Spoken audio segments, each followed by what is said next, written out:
Luto tayo ng tokwa at broccoli. Gigisa lang tayo ng bawang sibuyas dyan hanggang sa maging golden brown at translucent ang ating sibuyas.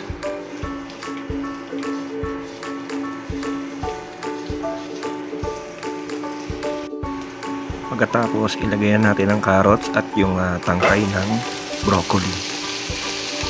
Yan, haluan lang din natin hanggang sa medyo lumambot siya. Pag maglalagay kayo ng tangkay ng broccoli, piliin nyo lang yung malambot. Masarap yan, promise.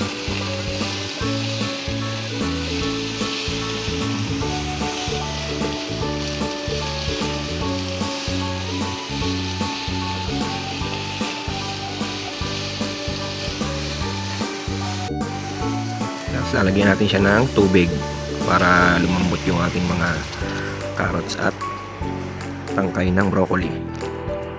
Tapos maglalagay din tayo ng paminta dyan at saka patis para pampalasa.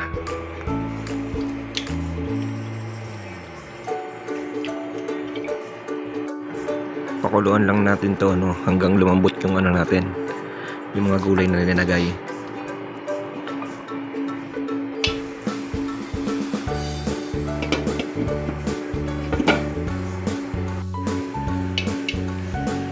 Yan, pagka medyo malambot na siya, lagyan natin siya ng oyster sauce, isang pack.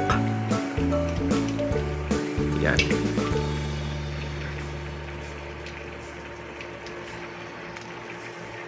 Yan, tas haluin lang natin mabuti hanggang mag-blend yung oyster sa ating sabaw at gulay.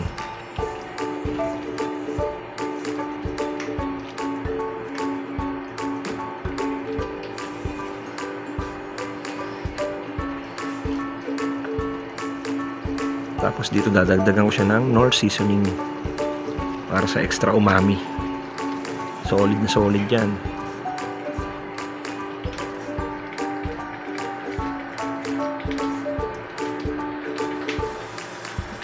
Tapos naglagay din pala ako dito ng asukal. Mas masarap kasi medyo matamis eh.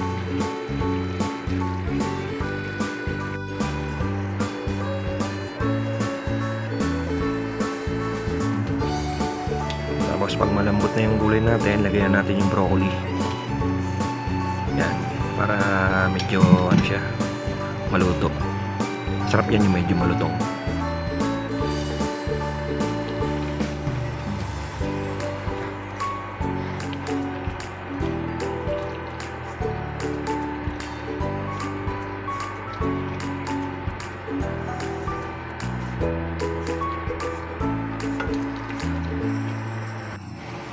Yan, pagka medyo malambot na rin yung natin yung broccoli, lalagay natin dyan yung tokwa.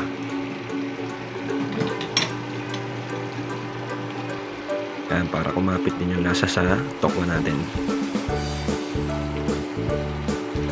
Haluin lang natin ang mabuti hanggang sa mag-combine yung lasa. Sarap to sa mainit na kanin, mga repa pits.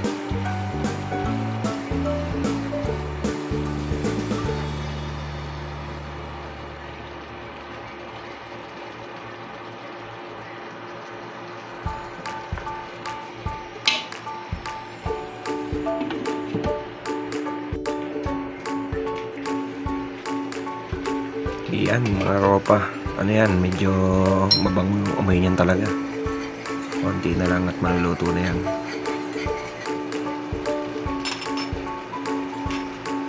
Maglalagay nga rin pala ako dito ng slurry, pampalapot.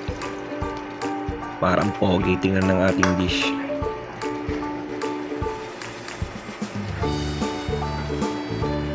Eto na, luto na, lagitik yan. Lalo pag mainit ang kanin.